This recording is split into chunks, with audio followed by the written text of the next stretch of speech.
but I'd like to make 5 suggestions.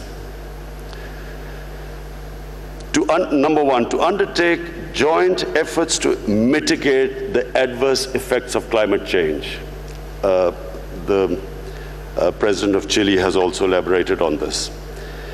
In our country, in the last 5 years, we successfully planted 5 billion trees in one of our provinces called KP. Now we have launched a nationwide project to plant 10 billion trees in the next 5 years.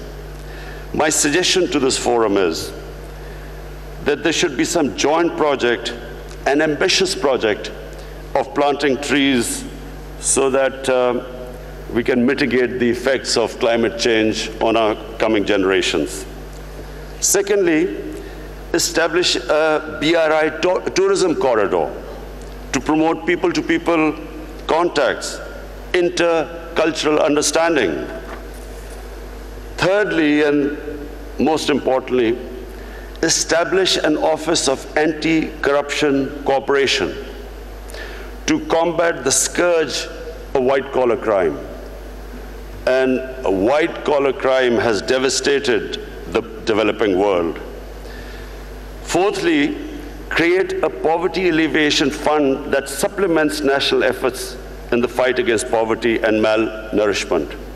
In Pakistan, we have recently launched a target poverty alleviation program called ESAS.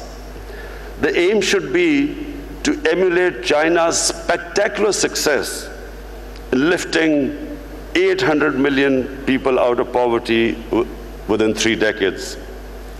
And fifthly, make concerted efforts to further liberalize trade and investment flows, encouraging our private sector and businesses to collaborate in projects. Distinguished participants, China's marvelous civilization has given the world wisdom, harmony, and prosperity. It has gifted to humanity great inventions, arts, and aesthetics, and a culture of compassion and coexistence.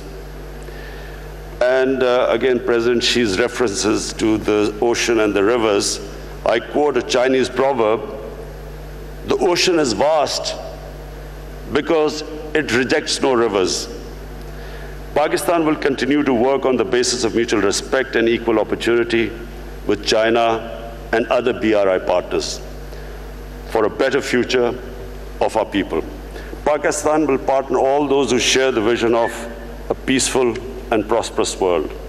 We will work together to realize a future of hope and happiness. Thank you.